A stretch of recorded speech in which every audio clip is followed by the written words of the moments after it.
मंगलम भगवान वीरो मंगलम गौतमो गणी मंगलम कुंद कुंदार्यो जैन धर्मोस्तु मंगलम सर्वमंगल मांगल्यम सर्वकल्याणकारकम प्रधानं सर्वधर्माणां जैनं जयतु शासनम्। मैं नमो तीर्थनायक को, नमो ओंकार वाणी को, नमो उन कुंद प्रभु को जिन्होंने ओंकार धारण की। अहो उपकार जिनवर का, कुंद का दिव्य वाणी का, जिन कुंद ध्वनि दाता उन कहान स्वामी का। चिदानंदिक रूपाए जिनाए परमात्मने, परमात्म प्रकाशाय नित्यं सिद्धात्मने नमः। आचार्य योगेंद्र देवकृत परमात्म प्रकाश नाम का ग्रंथ और इसके दूसरे अधिकार में 41 नंबर की गाथा, जिसमें उपसम भाव का महत्व, उसका स्वरूप और संयमी कौन है, इसकी चर्चा यहाँ पर आचार्य परमात्मा ने की। इस गाथा में कहते हैं कि ज्ञानी जीव अपने निज शुद्धात्मा के आलम्बन से जो परम अतीन्द्रिय सुख का कारण रूप शांत भाव है, उसमें परिणमित होते हैं, वे संयमी हैं। और वही जीव जब विकल्प रूप वृत्ति अर्थात कषाय के भावों में परिणमता है, तो वही जीव उस समय असंयमी है। ये चर्चा गंभीर चर्चा है और इस पर गुरुदेव का अपन ने कल भी 30 मिनट का 28 मिनट का करीब व्याख्यान कल सुना था और आज भी उस पर चर्चा गुरुदेव श्री ने की। तो अपन देखते हैं, देखो ये पेज नंबर है 10। यहाँ आचार्य देव पुकारते हैं इस गाथा सूत्र से 41 नंबर के दोहा सूत्र में पुकारते हैं। यहाँ आचार्य देव पुकारते हैं कि पर द्रव्य के झुकाव वाली वृत्ति है, वह आकुलता है ना। दो बातें नहीं, एक तो शांत भाव की चर्चा है ना, उपशम भाव की। उपशम भाव माने शांत भाव, तो शांत के सामने अशांत भाव, सुख के सामने दुख का भाव, आनंद के सामने आनंद रहित भाव और अकषाय के सामने कषाय भाव, है ना। सीधा सीधा हिसाब है, उसमें कोई उलझन ज़्यादा नहीं।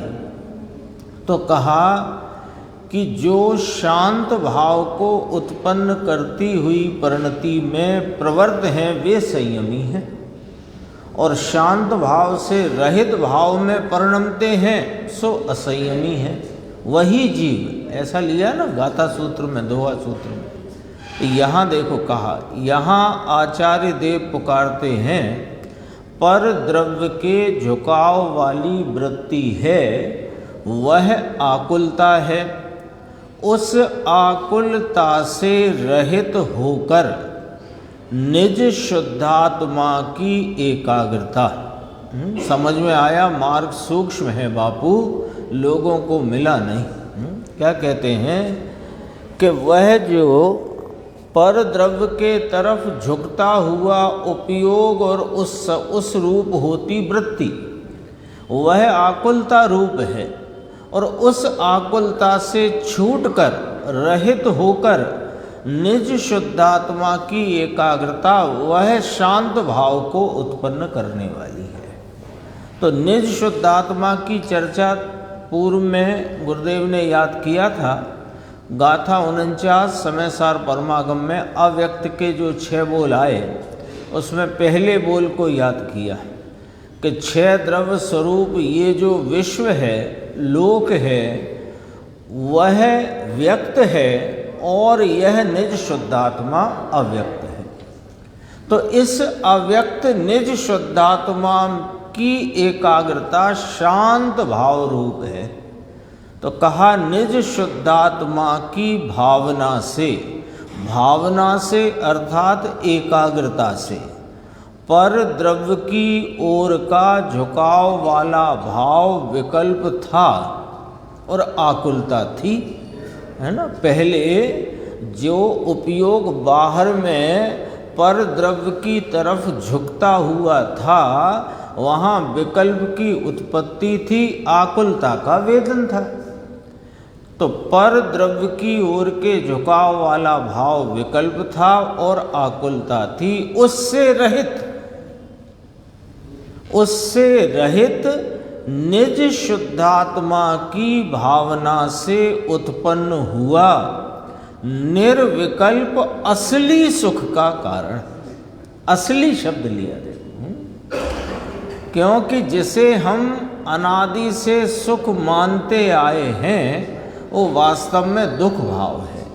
यानी कहो कि जिसे सुख मानते आए वो असली दुख है, और जो सुख है वास्तव में असली, उसे हमने कभी जाना नहीं, कभी उसका वेदन किया नहीं। ये एकमात्र भूल आई है चलती हुई।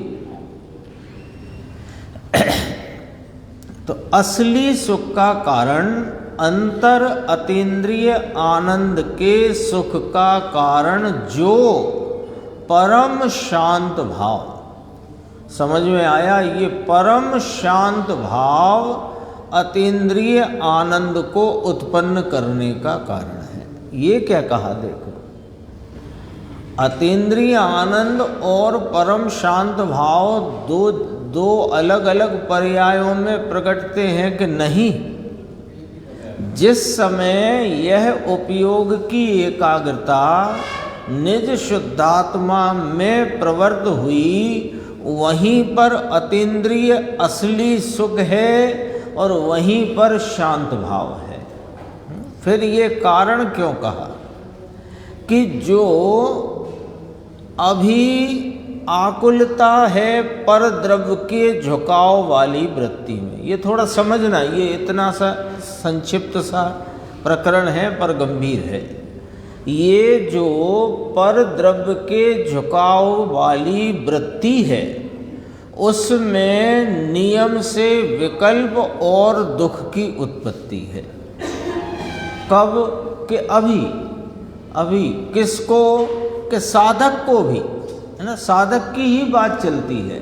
ज्ञानी जीव कहो, साधक जीव कहो, आत्म आराधक जीव कहो, उत्कृष्ट पने मुनिराज कहो, और जघन्य पने सम्यक दृष्टि गृहस्थ और गृहस्थ श्रावक को कहो, सब आ गया इसमें। तो क्या कहते हैं कि ये जो छद्मस्त जीव है, आत्म आराधक ज्ञानी जीव है, इसको जब उपयोग पर में इसका प्रवृत्त होता है, पर द्रव्य की ओर लक्ष्य करके ये उपयोग जब प्रवृत्त होता है, तो वहाँ विकल्प की और दुख की उत्पत्ति होती है। ठीक है ना। तो विकल्प उत्पन्न होता है, दुख उत्पन्न होता है और अशांत भाव प्रवर्तता है, अशांत भाव।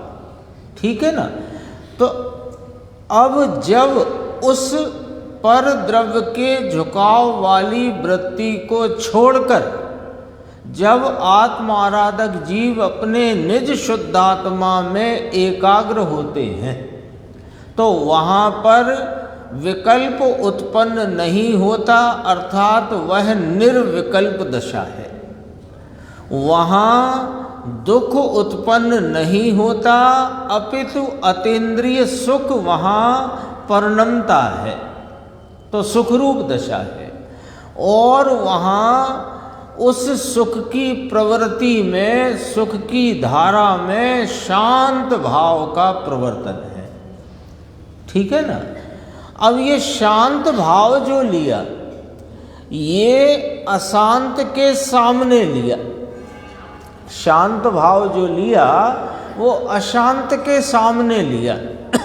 यानी जब परद्रव्य की तरफ झुकता है तो अशांत भाव उत्पन्न होता है, और परद्रव्य की तरफ का झुकाव छोड़कर निज शुद्धात्मा में एकाग्र होता है तो शांत भाव प्रवर्तता है। ठीक है ना।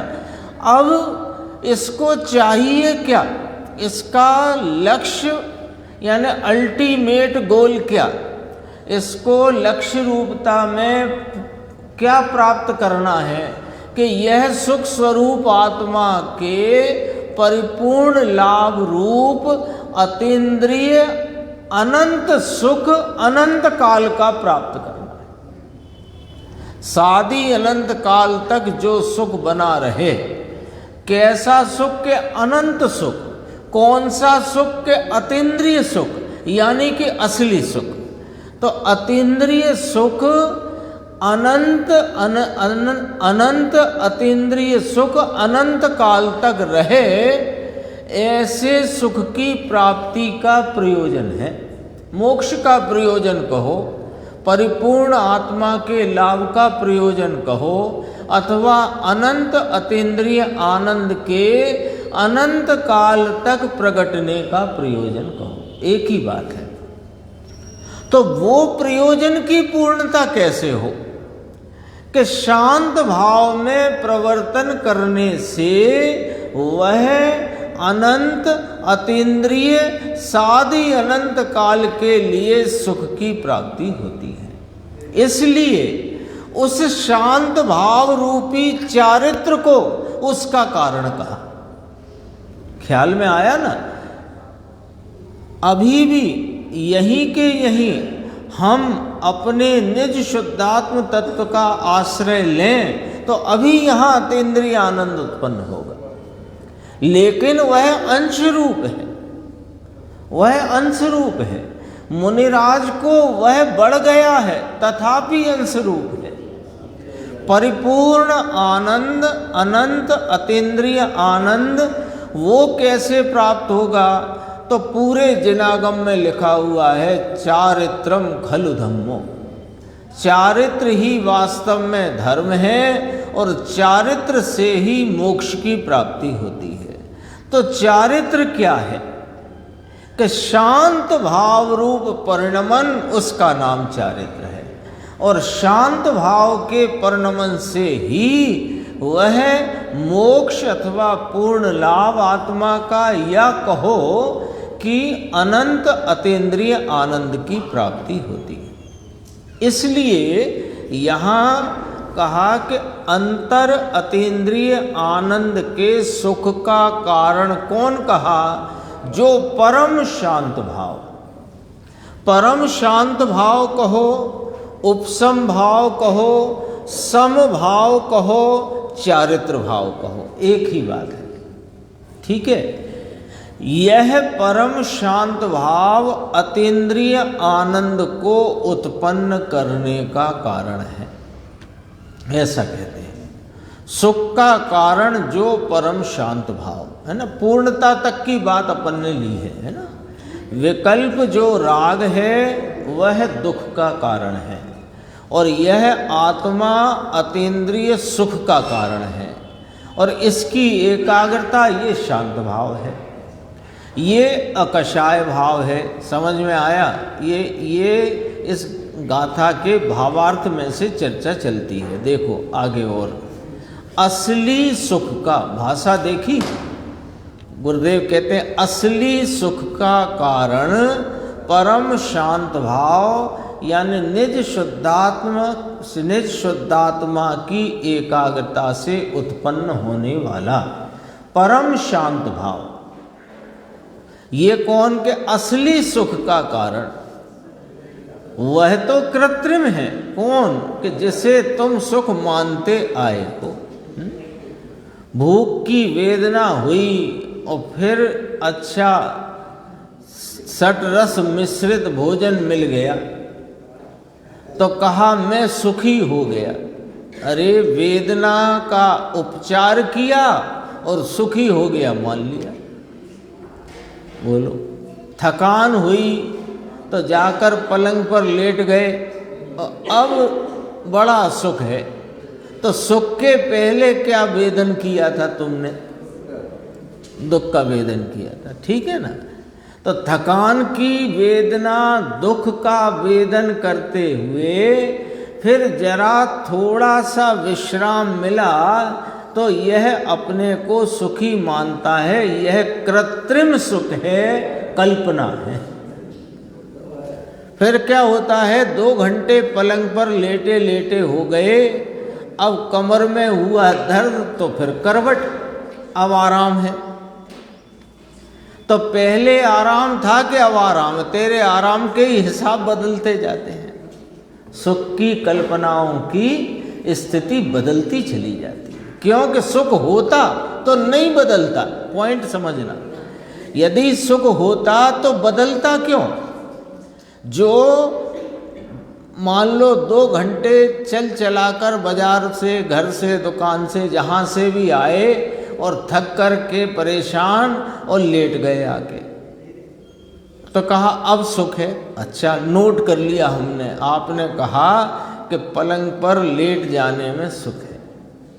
अब घंटा भर हो गया तो फिर करवट ले ली। अरे भाई ये क्या किया तुमने? अरे वो जरा कमर में थोड़ी तकलीफ हो गई थी। तकलीफ हो गई थी ना, तो तुम तो कह रहे थे ये सुख है। अब तुम्हारा सुख का हिसाब बदल गया। तो यदि वो असली सुख होता तो बदलता नहीं, कहना ये है। तो गुरुदेव ने यहाँ कहा वह तो कृत्रिम है, कल्पना है। इंद्रियों में सुख है और शुभ भाव में सुख है।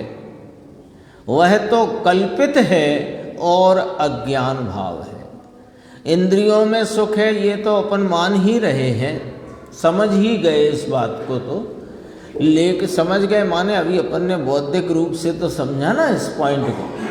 अब कहते हैं कि शुभ भाव में सुख है, ये ऐसा कौन मानता है? कि ऐसा वो मानता है जो आगामी सुख की तलाश में है। समझ में आई बात?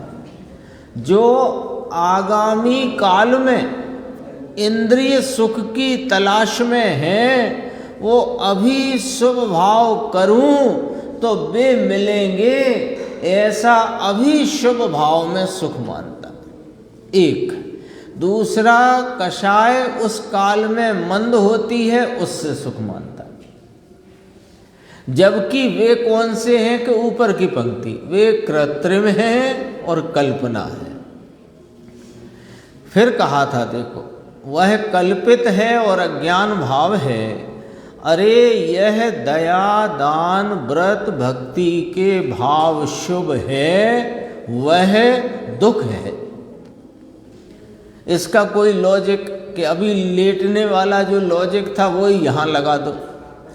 यदि दया, दान, व्रत, भक्ति के भाव सुख है तो फिर उस भाव से हटकर अन्य भाव की प्रति दौड़ता क्यों है? बोलो, क्यों दौड़ता है? यदि वह सुख है तो वहीं रहो। तो फिर अभी जैसे 10 बज जाएंगे और 10:02 भी हो गए, कदाचित हो ही जाते हैं कई बार, तो हो गए तो फिर क्या होता है? सुख होता है कि दुख होता है? स्वयं सोचो, स्वयं जवाब दो, स्वयं निर्णय करो। देखो, वह आकुलता है, इस अपेक्षा से वह कषाय भाव है। ले, जहाँ आकुलता है वहाँ कषाय है ना, कस रहा है वह। कषाय और अकषाय दो की बात लेनी है। सारा का सारा इस दोहा सूत्र में जो आचार्य परमात्मा कहना चाहते हैं उसका मर्म 2 बातों पर आधारित है कि अकषाय भाव है, वो परम शांत भाव है, वो असली अतीन्द्रिय सुख का कारण रूप है, और उसमें जो प्रवर्तित है जिस समय, उस समय संयमी है। और जिस समय कषाय में प्रवर्तित है, पर द्रव्य की ओर लक्ष्य वाले भाव में प्रवर्तित है, विकल्प रूप भाव में प्रवर्तित है, दुख में प्रवर्तित है, वह उस समय असंयमी है। ये वाली बात यहाँ पर चलती है। देखो नीचे इसी में, जिस समय ज्ञानी ठहरता है, कहाँ ठहरता है? अपने शुद्धात्म स्वरूप में ठहरता है। जिस समय ज्ञानी ठहरता है, देखो ऐसा परम शांतमय शांत भाव उसमें जिस समय ज्ञानी ठहरता है, गुरुदेव ने दोहराई उस पंक्ति को, जिस समय ठहरता है उसी समय संयमी कहलाता है।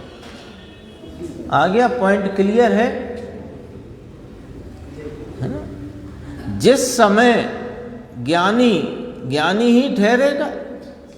जिसे अपने स्वरूप का भान नहीं, वो तो इस तरफ का वो झुक ही नहीं सकता, उस तरफ आ ही नहीं सकता। ठहरने की तो बात आगे की है। देखो दोबारा से, ऐसा परम शांतमय शांत भाव उसमें जिस समय ज्ञानी ठहरता है, जिस समय ठहरता है उसी समय संयमी कहलाता है। उस समय उसे संयमी कहा जाता है। लोग तो अलग गांव के हैं बहुत, यानी बाहर के लोग आए होंगे, है ना। योगेंद्र देव ने तो गजब काम किया है। आकुलता जो पर द्रव्य के झुकाव वाली वृत्ति है। आज की चर्चा इधर से ही शुरू हुई, पर द्रव्य के झुकाव वाली वृत्ति आकुलता रूप है। अरे चाहे तो तीर्थंकर भगवान की ओर भी हो वह उपयोग की वृत्ति, वह भी विकल्प है, वह आकुलता है, वह दुख है, और जोड़ो वह कषाय रूप है, वह अशांत रूप है। आएगा कि नहीं आएगा? दो शब्द गलत तो नहीं जोड़े ना यार। पूर्व में व्याख्या आई, उसी के आधार से बात है। देखो तो इसमें अभी क्या कहा, उस निज शुद्धात्म द्रव्य में जिस समय ज्ञानी ठहरता है उसी समय, उसी, कल भी बात की थी, उस समय नहीं, उसी समय, हाँ उसी समय, उसी समय संयमी कहलाता है। नीचे देखो, ये थोड़ा सा गंभीर है। कोई प्रश्न आया था तो उसके संदर्भ से जवाब है, अपन जवाब को पढ़ते हैं। प्रश्न तो इसमें प्रिंट नहीं हुआ है। परंतु कषाय के वश हो तो असंयमी तो हो जाता है। ये पूछा गया होगा, उत्तर पे से अपन विचार कर सकते हैं कि साहेब जब राग के वश हो जाए, राग में एकत्व कर बैठे तो असंयमी कहो, राग में मात्र प्रवृत्त हो जाने से ही क्यों असंयमी कहते हो? ये प्रश्न समझ लो कि ये प्रश्न यहाँ पर है कि जो ज्ञानी अपने निज शुद्धात्मा की एकाग्रता में अतीन्द्रिय असली सुख के कारण रूप परम शांत भाव में प्रवर्तन करते हैं, उस समय वे संयमी हैं। ये बात आपने फरमाई, सो हमने शिरोधार्य करी। अब आप फरमाते हो कि उस शुद्धात्मा की एकाग्रता से च्युत होकर जो रागादि विकल्प में वृत्ति चली गई, तो वृत्ति चली गई उसको असंयमी कह रहे हो कि जिसने उस रागादि में एकत्व कर लिया है उसको असंयमी कह रहे हो। पॉइंट आ गया ख्याल में? सबका प्रश्न होगा यहाँ पर ये, और नहीं होगा तो होना चाहिए ये प्रश्न। इस गाथा की व्याख्या में ये प्रश्न होना चाहिए। दोबारा से प्रश्न लेते हैं, निर्देश भाई कहेंगे तो दोबारा लेंगे। देखो क्या कहते हैं कि साहेब जब इस निज शुद्धात्मा की एकाग्रता में प्रवर्तित ज्ञानी जीव की जो स्वद्रव्य सन्मुख प्रवृत्ति है, जो कि असली सुख के कारण रूप परम शांत भाव रूप प्रवृत्ति है, उसी समय वह संयमी है। यह बात आपने कही सो हमने उस बात को समझा, स्वीकार किया। अब हमारा प्रश्न ये है कि इस निज शुद्धात्म स्वरूप की एकाग्रता से जब च्युत होकर के जो 5 महाव्रत आदि अथवा देश व्रत आदि अथवा भगवान की भक्ति आदि उसमें जो उपयोग वृत्ति चली गई उसको असंयमी कहना कि वहाँ पर उत्पन्न राग में वह एकाकार हो गया, उसमें ही एक रूपता मान ली, उसको असंयमी कहना। ये प्रश्न है, उत्तर यहाँ से देखो। तो गुरुदेव ने कहा कोई हो जाए माने कोई कदाचित राग अपने शुद्ध उपयोग से च्युत होकर और स्वरूप की श्रद्धा से भ्रष्ट हो जाए, कोई हो जाए, आ गया नहीं, कोई हो जाए, उसे अपना मान ले। किसे? उस राग को, वहाँ उत्पन्न हुए राग को कोई अपना मान ले तो वह मिथ्या दृष्टि है। और कल अपन ने बात की थी, वो यहाँ एक लाइन में अपन कह के आगे बढ़ते हैं। मिथ्या दृष्टि को संयमी असंयमी ऐसे भेद डालने की जरूरत नहीं। बात ख्याल में आई? अब अपन आगे बढ़ते हैं, जो आपको हाईलाइट दिख रहा है ना, वहां से देखो। परंतु कषाय के वश हो तो असंयमी तो हो जाता है। देखो आगे अब जवाब आ गया यहीं के। प्रश्न ख्याल में है कि नहीं मुकेश भाई? प्रश्न ख्याल में है कि नहीं? देखो नवीन, प्रश्न क्या है अपने सामने? प्रश्न ये है कि जब स्वरूप की एकाग्रता है उस समय संयमी है, और स्वरूप एकाग्रता से च्युत होकर रागादि विकल्प रूप दशा में आए तो रागादि विकल्प रूप दशा में ही असंयमी कह रहे हो कि राग में एकत्व कर लिया, राग को ही अपना मान लिया तो फिर असंयमी हुआ। प्रश्न दोबारा से लिया तो जवाब तो यही पूर्ण हो जाता है, विस्तार बाद में आएगा कि कदाचित कोई ऐसा भी हो सकता है कि शुद्ध उपयोग से च्युत होकर वो राग की भूमिका में आया हो, राग की वृत्ति में आया हो और राग में एकाकार हो जाए, कदाचित हो सकता है, उसे अपना मान ले तो वो तो मिथ्या दृष्टि है। असंयमी और संयमी का भेद नहीं रखते। अब तो वह मोक्ष मार्ग से बाहर निकल गया, उसका तो मोक्ष मार्ग से निकल गया है, बाहर है, पटरी पर ही नहीं है। तो उसकी बात नहीं। अब देखो, परंतु कषाय के वश हो तो, कषाय के वश हो माने जो विकल्प उठ आया है उसमें उपयोग लग गया हो तो असंयमी तो हो जाता है। आ गया जवाब? आ गया? अब विस्तार देखो। और उसे अपना मान ले, वह उसके अधीन हो गया, वो तो उसके नाम राग के ही बस हो गया, तब तो मिथ्या दृष्टि।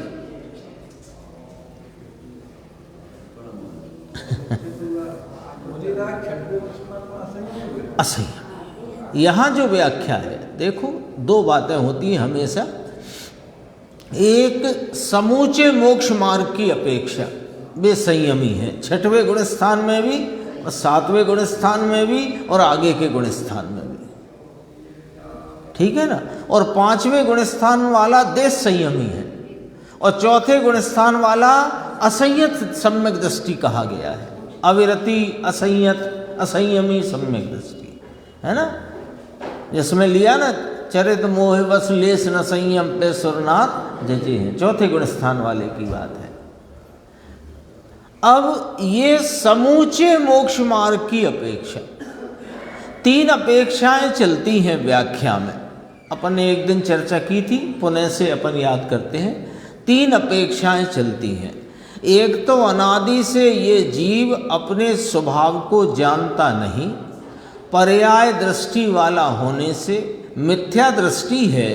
ऐसे पज्य मूढ़ा पर समया, यानी पर्याय दृष्टि वाले मिथ्या दृष्टि के जब दृष्टि पलट करके सम्यक दृष्टि हुई तो दृष्टि प्राप्त होते ही मुक्त कह दिया उसे।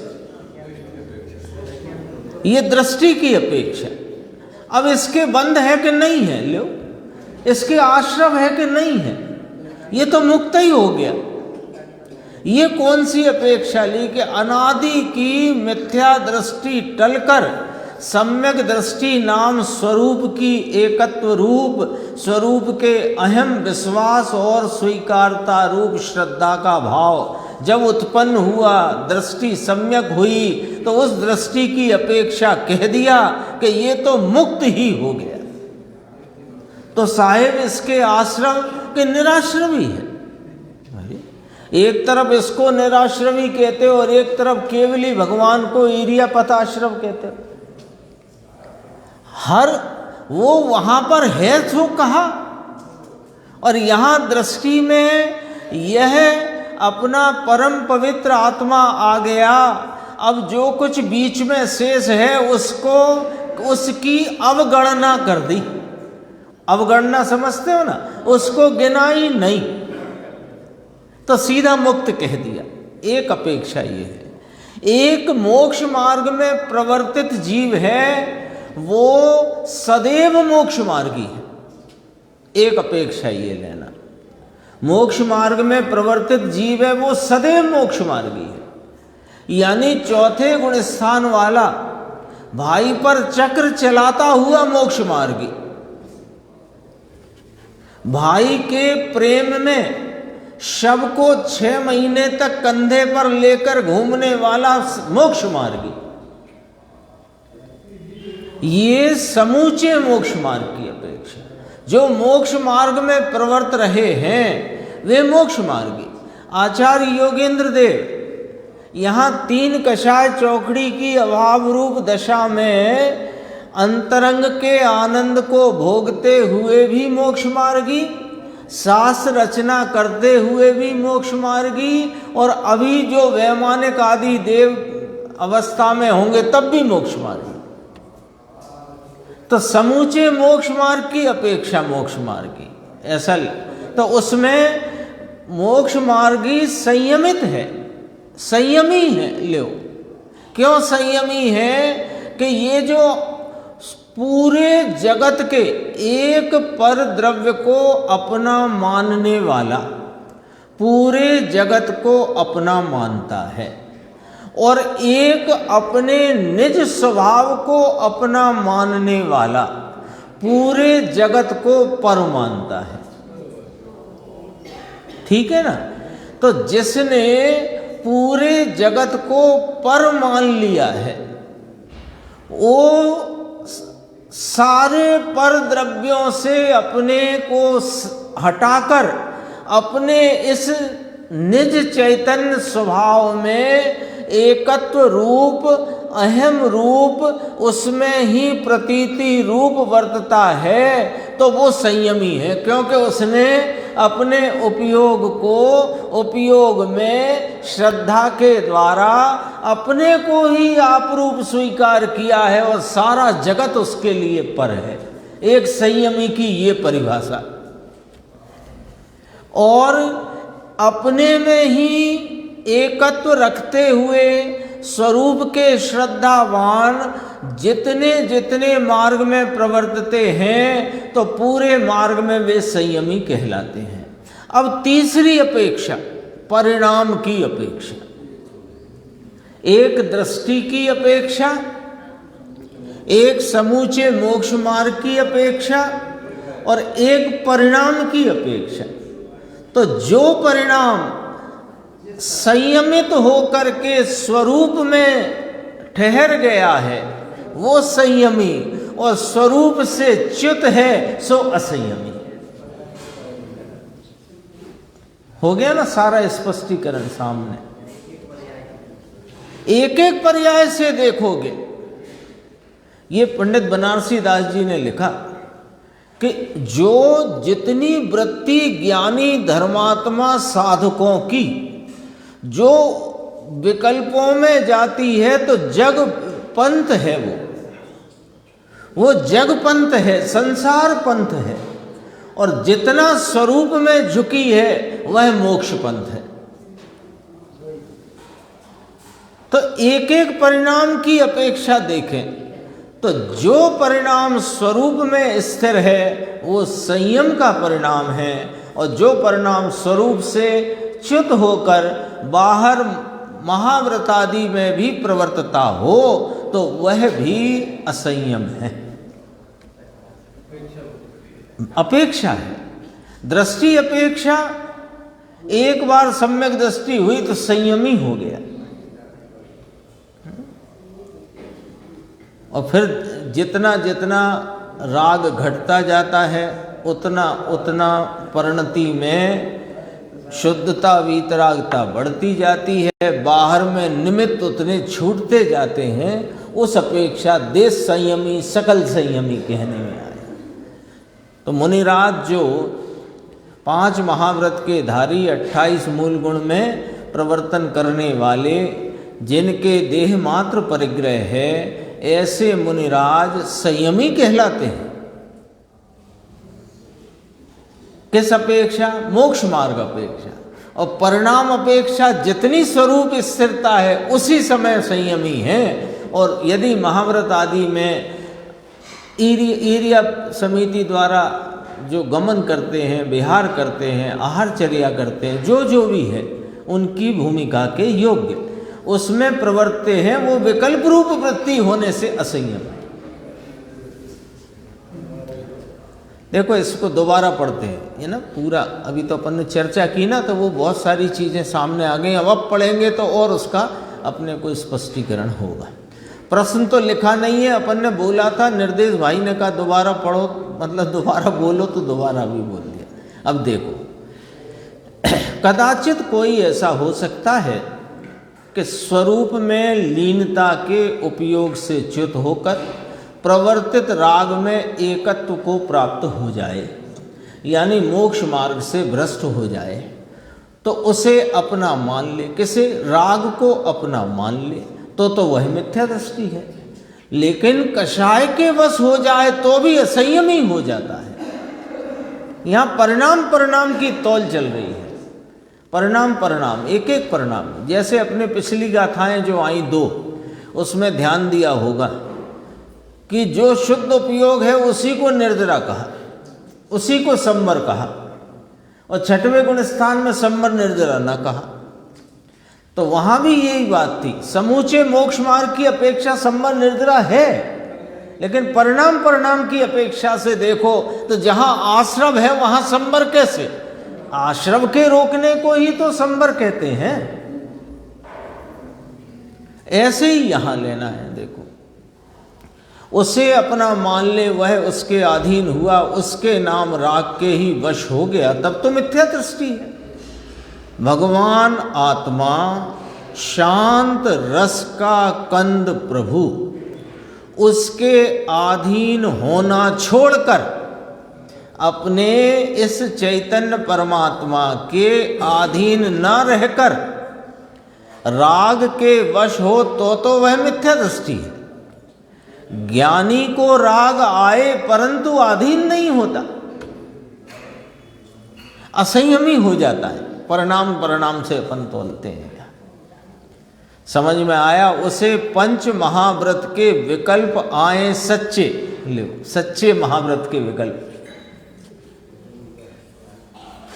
सच्चे महाव्रत के विकल्प का अर्थ क्या? देखो, सच्चे शब्द का प्रयोग किया, थोड़ा समझना, ज़्यादा अपने गहराई में वो जाने की ज़रूरत नहीं है, समझ जाओगे आप बहुत आसानी से कि जो गुणस्थान यदि सातवां परिणति में उत्पन्न हुआ हो, अर्थात स्वरूप की आराधना से, स्वरूप की स्थिरता से, तीन कषाय चौकड़ी की अभाव रूप वीतरागता परिणति में प्रचुर स्वय संवेदन वाली प्रकट हो गई है, तो सातवां गुणस्थान प्रकट होता है।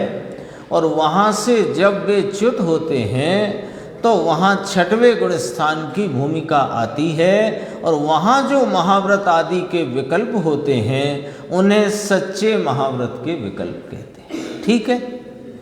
और कदाचित गुणस्थान सातवां आया ही ना हो, व्रतादि के विकल्प हों, वे सच्चे नहीं। जैसे अपन अपने ही फ्लैशबैक में जाते हैं अपने सब जीवों के, मुनिव्रत धार अनंत वेर ग्रेविक उपजायो, तो हमने भी 5 महाव्रत पूर्व के भवों में अनंत बार पालन किए, पर वे कैसे थे कि सच्चे नहीं थे। सच्चे और नहीं सच्चे की बात स्पष्ट हुई ना।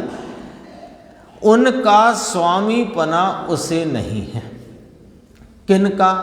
महाव्रत के परिणाम सच्चे जो छठवें गुणस्थान में मुनिराज भगवंतों को आए हैं, उनका स्वामीपना नहीं है, उसका धनीपना नहीं है, तथापि वह उस समय असंयमी कहलाएगा, है ना? ऐसा है। और देखो आगे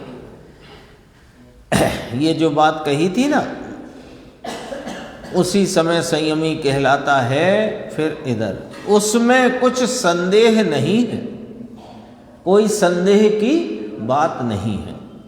आत्म भावना में परम आकुलता के उपजाने वाले काम, फिर दोबारा से गुरुदेव ने पढ़ा, आत्म भावना में परम आकुलता के उपजाने वाले काम क्रोधादिक। देखो, आत्म भावना में परम आकुलता के उपजाने वाले, यहाँ ऐसी भाषा का प्रयोग क्यों किया कि अतीन्द्रिय सुख के कारण रूप परम शांत भाव को उपजाने वाला, और यहाँ लिया आकुलता को उपजाने वाला। दो है ना।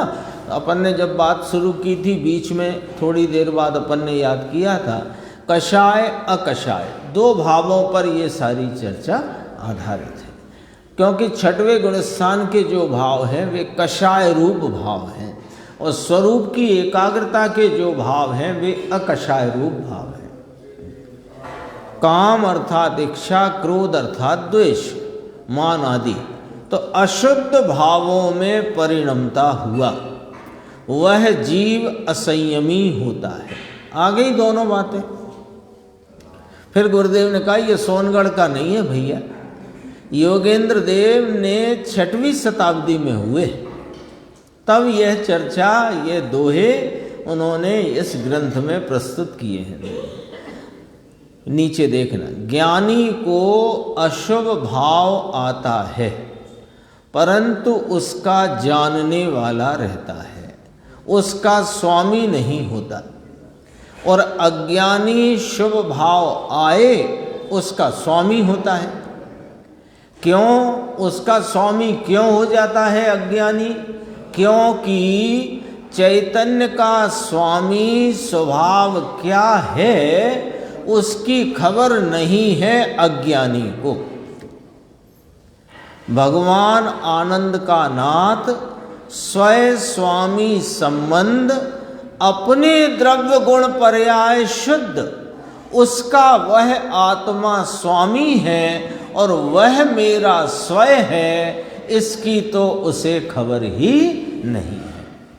आत्मा द्रव्य गुण पर्याय से शुद्ध है, इसकी तो उसे खबर नहीं। तो मैं द्रव्य से, गुण से, पर्याय से शुद्ध वस्तु तत्व हूँ, ऐसी खबर न होने से जो शुभ भाव उत्पन्न होता है उसका वह स्वामी हो जाता है। कैसे हो जाता है? अपना स्वामी नहीं होता तो उसका स्वामी हो जाता है। साधारण लोगों को ऐसा लगे कि ये सब पागलपन जैसी बातें हैं। सामान्य, यदि सामान्य का अर्थ है कि किंचित भी अभ्यास न करता हो, न 6 द्रव्य 7 तत्व 9 पदार्थ का मोटा मोटा स्वरूप भी न पता हो, तो उसे तो ये सब बातें अटपटी ही लगेंगी। आप कहना क्या चाहते हो? कोई ऐसा प्रश्न भी कर सकता है, क्या आप ये कहना चाहते हो कि 7वें गुण स्थान में सम्यक दृष्टि और 6वें में मिथ्या दृष्टि? क्या ऐसा कहना चाहते हो? कि बिल्कुल नहीं कहना चाहते भाई, बात को समझो। यहाँ कषाय अकषाय के ऊपर चर्चा है। अकषाय भाव है तो संयमी है और कषाय भाव है तो असंयमी है। इतनी सी बात कहना चाहते हैं। सम्यक दृष्टि मिथ्या दृष्टि हो गए, फिर मिथ्या दृष्टि सम्यक दृष्टि हो गए, ये थोड़ी कहना है। कदाचित कोई हो जाता है तो वह मिथ्या दृष्टि है, ये बात भी कह दी गई है।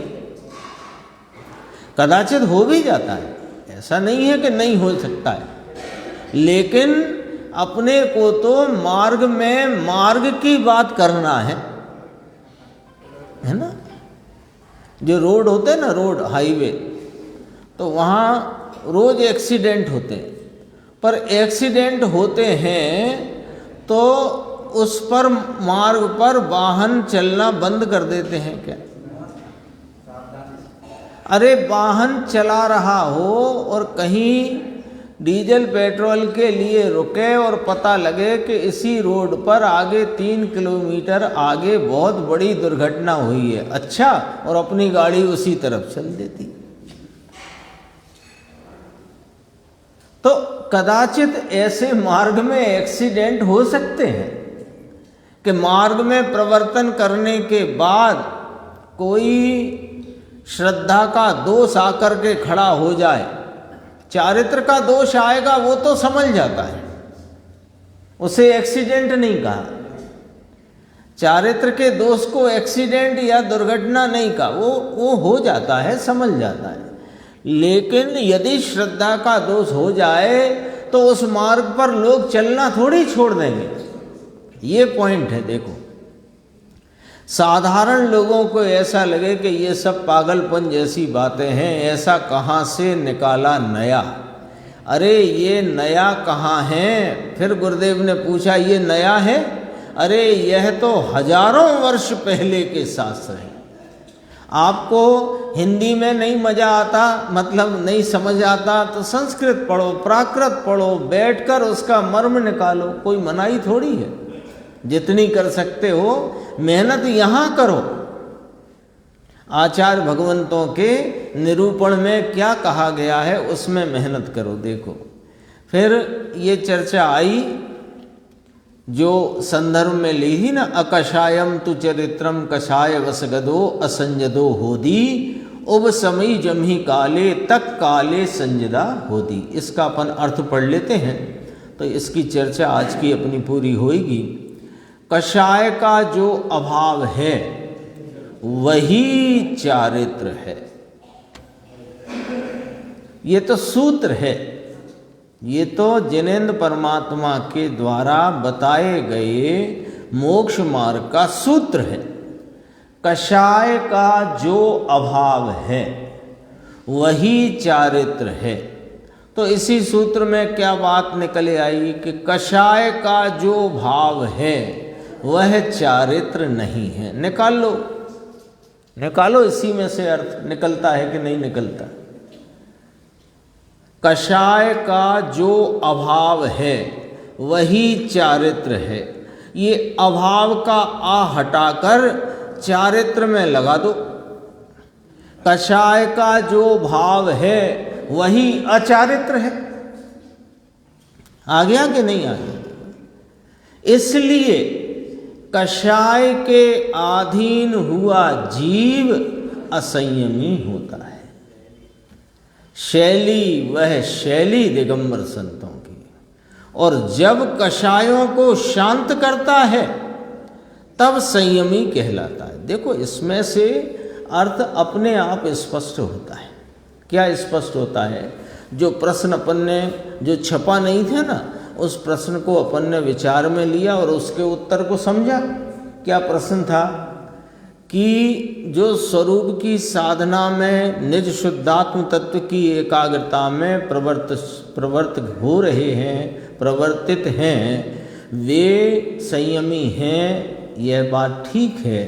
लेकिन जब वे उससे च्युत होते हैं तो क्या वे असंयमी कहलाते हैं या कि मिथ्या दृष्टि हो जाते हैं? ऐसा प्रश्न था ना, जिस पे अपन ने अभी चर्चा विस्तार से गुरुदेव श्री ने समझाया अपने को।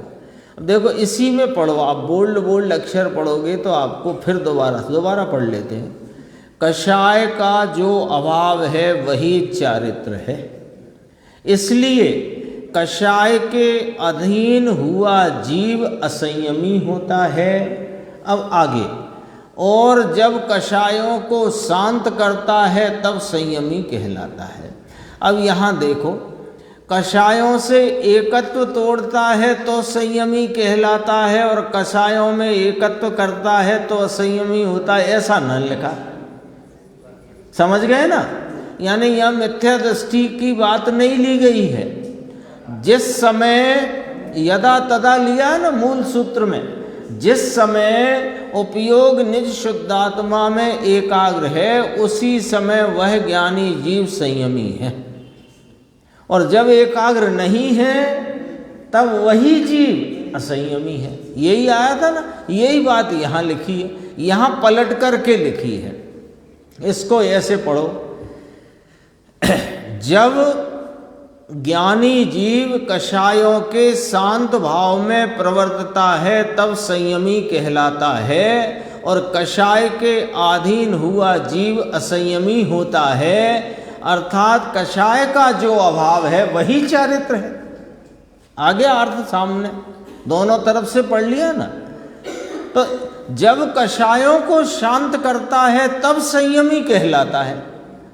ये नहीं कहा, अब वो जो अज्ञानी मिथ्या दृष्टि है उसे कषाय शांत करने की बात नहीं है, उसे तो कषायों से रहित अकषाय स्वरूप में एकत्व करने की जरूरत पहले है ना। उसकी श्रद्धान का परिणाम पहले चाहिए, शांत तो बाद में होंगी। तो स्पष्ट लिखा है कि जब कषायों को शांत करता है तब संयमी कहलाता है। शांत उपशम भाव, अतीन्द्रिय आनंद के स्वाद वाला शांत भाव, तब संयमी कहलाता है। यह 41 नंबर का सूत्र, यहाँ तक चर्चा हुई। और इसके बाद अब आगे गुरुदेव का अपन 42 नंबर का व्याख्यान सुनेंगे।